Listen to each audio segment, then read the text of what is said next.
कथा शुरू करने से पहले आपसे एक विनम्र निवेदन है।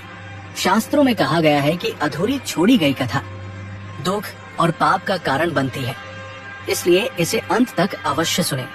और अगर आप अपनी माँ से सच्चा प्रेम करते हैं तो इस वीडियो को लाइक करें, हमारे चैनल को सब्सक्राइब करें और कमेंट में माँ लिखकर अपना समर्थन दें। तो आइए बिना किसी विलंब के आरंभ करते हैं आज की प्रेरणादायक कथा। बहुत पुराने समय की बात है, जब इस धरती पर सत्य और धर्म का राज था। महाभारत का महान युद्ध समाप्त हो चुका था। कुरुक्षेत्र की वह रक्तरंजित भूमि अब शांत पड़ी थी, परंतु उसकी छाया अभी भी मानवता के हृदय पर थी। उस काल में राज करते थे महान राजा परीक्षित, अर्जुन के पौत्र, अभिमन्यु के पुत्र। राजा परीक्षित वे एक आदर्श राजा थे, न्यायप्रिय, प्रजावत्सल और धर्म के रक्षक। उनके शासनकाल में न कोई भूखा था न कोई दुखी, परंतु काल की गति कभी नहीं रुकती। और एक दिन एक छोटी सी भूल ने इस महान राजा के जीवन में तूफान ला दिया। वो दिन था जब राजा परीक्षित शिकार पर गए थे। तपती दोपहरी में प्यास से व्याकुल होकर वे पहुंचे थे ऋषि शमीक के आश्रम में। ऋषिवर उस समय गहरी समाधि में थे। राजा ने बार बार पुकारा, हे महर्षि, हे महात्मन, परंतु ऋषि का ध्यान नहीं भंगा। प्यास की पीड़ा ने राजा को क्रोधित कर दिया। अपने राजदंड से उन्होंने एक मृत सांप उठाया और ऋषि के गले में डाल दिया।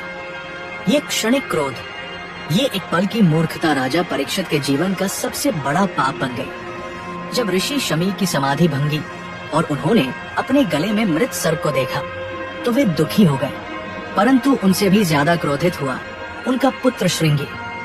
युवा ऋषि का क्रोध ज्वालामुखी की तरह फूटा और उसने श्राप दिया, जिस दुष्ट राजा ने मेरे निरपराध पिता का अपमान किया है, वो आज से 7वें दिन सर्पराज तक्षक के काटने से मृत्यु को प्राप्त होगा।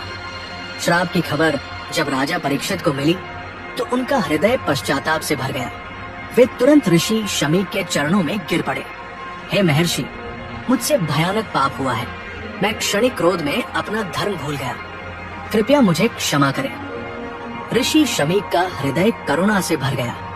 वे बोले, वत्स परीक्षित, तुमने जो किया वो गलत था, परंतु मेरे पुत्र का श्राप भी उचित नहीं था। अब ये श्राप वापस नहीं हो सकता, परंतु तुम इन 7 दिनों का सदुपयोग करो। शुकदेव जी से श्रीमद् भागवत सुनो और मोक्ष प्राप्त करो। राजा परीक्षित ने गंगा तट पर जाकर उपवास किया। 7 दिन तक वे श्रीमद् भागवत सुनते रहे। अंतिम दिन जब सूर्य अस्त हो रहा था, तक्षक नाग एक ब्राह्मण का रूप धारण कर राजा के पास पहुंचा। हे राजन, मैं आपके लिए कुछ फल लाया हूँ। राजा ने निर्भयता से फल ग्रहण किया। जैसे ही उन्होंने फल को स्पर्श किया, वो तक्षक नाग में बदल गया और राजा को डंक मार दिया। राजा परीक्षित की मृत्यु के साथ ही पूरे राज्य में हाहाकार मच गया।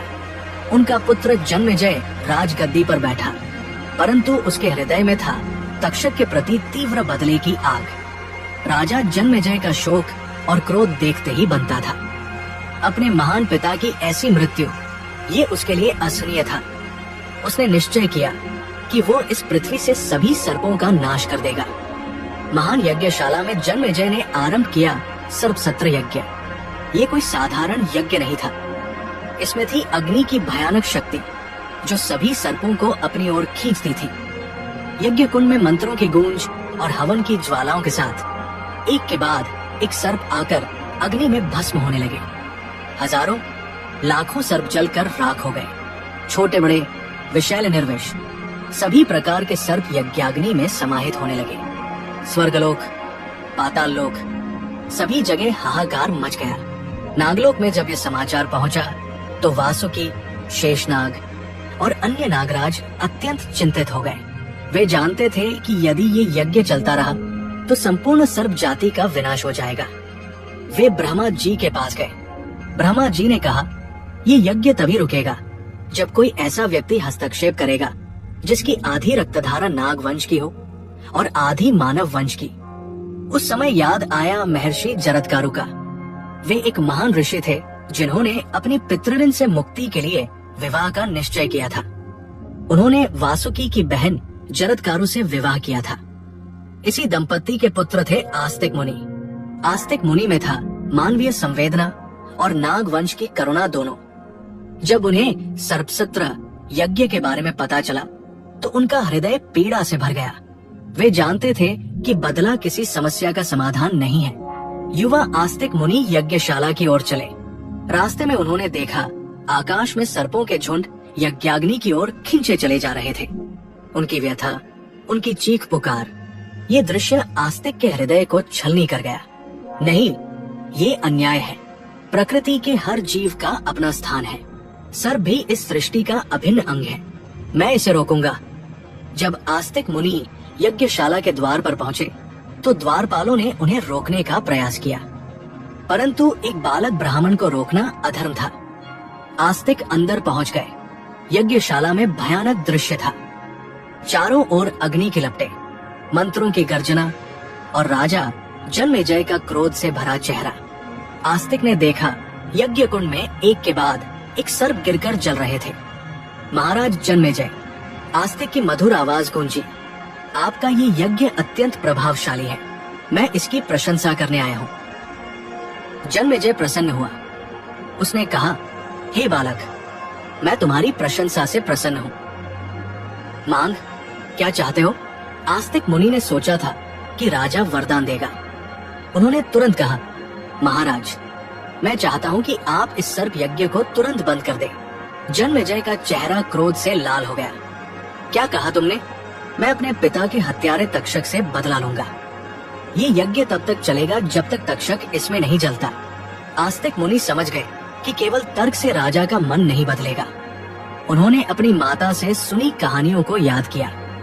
उन्होंने कहा, महाराज, आप महान हैं, न्यायप्रिय हैं, परंतु क्या आपको पता है कि आपके पितामह अर्जुन ने भी एक बार क्रोध में आकर एक नागराज को मारने का प्रयास किया था?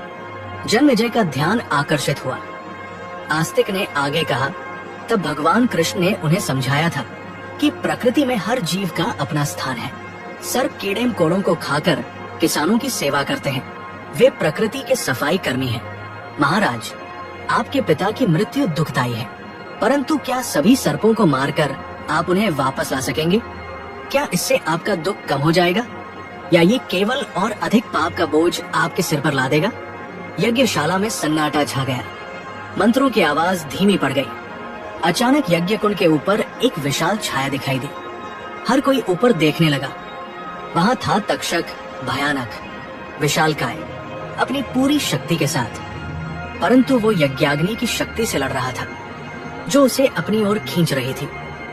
तक्षक चिल्लाया, हे राजन जन्मेजय, मैं आया हूँ। मैं ही हूँ तुम्हारे पिता का हत्यारा। मुझे जला दो, परंतु इन निर्दोष सर्पों को छोड़ दो। मैंने जो किया वो गलत था। राजा परीक्षित एक महान व्यक्ति थे। मैंने क्रोध में आकर उन्हें मारा। मैं इसके लिए पश्चाताप करता हूँ। मेरी मृत्यु से तुम्हारा बदला पूरा हो जाएगा। परंतु आस्तिक मुनि आगे आए। नहीं, ये बदला नहीं, न्याय है। तक्षक, तुमने गलती की थी, परंतु अब तुम्हें पश्चाताप है। महाराज जन्मेजय, आपका बदला पूरा हुआ। तक्षक आपके सामने है, पश्चाताप कर रहा है। अब उसे क्षमा कर दे। जन्मेजय की आंखों में आंसू आ गए। वर्षों का क्रोध, बदले की आग और पिता की याद सब कुछ एक साथ उमड़ आया। वे बोले, आस्तिक, तुम्हारे शब्दों में सच्चाई है। मैंने अपने क्रोध में हजारों निर्दोष जीवों को मार डाला। ये कैसा न्याय है जहाँ एक अपराधी के लिए हजारों निर्दोष मारे जाएं? उन्होंने यज्ञ को रोकने का आदेश दिया। अग्नि शांत हो गई। तक्षक धीरे धीरे नीचे आया। जन्मेजय ने कहा, तक्षक, मैं तुम्हें क्षमा करता हूँ, परंतु वादा करो कि अब तुम कभी किसी निर्दोष को हानि नहीं पहुँचाओगे। तक्षक ने सिर झुकाया। महाराज, मैं वादा करता हूँ। आज के बाद मैं और मेरी संतान केवल तभी किसी को हानि पहुँचाएंगे जब हमारे ऊपर आक्रमण हो। यज्ञाग्नि की तपिश से सभी सर्पों के शरीर जल गए थे। उन्हें शीतलता की आवश्यकता थी। आस्तिक मुनि ने सुझाव दिया, महाराज, इन जले हुए सर्पों को ठंडे दूध से स्नान कराकर उनकी पीड़ा कम करते हैं। राजा जन्मेजय ने आदेश दिया। हजारों घड़े ठंडा दूध लाया गया। सभी सर्पों को दूध से नहलाया गया। ये दृश्य अत्यंत मर्मस्पर्शी था। जो हाथ कुछ देर पहले इन्हें मारने के लिए उठे थे, वही अब इनकी सेवा में लगे थे। चमत्कार हुआ। दूध के स्पर्श से जले हुए सर्प ठीक होने लगे। उनकी पीड़ा कम हो गई। तक्षक और वासुकी जैसे महान नागराज भी दूध से स्नान के बाद पुनर्जीवित हो गए। इस दिन को देखकर ब्रह्मा जी, विष्णु जी और शिव जी भी प्रसन्न हुए। शिव जी ने कहा, आज से ये दिन नाग पंचमी के नाम से मनाया जाएगा। इस दिन जो भी श्रद्धा से नाग देवताओं को दूध चढ़ाएगा, उसके सभी कष्ट दूर होंगे।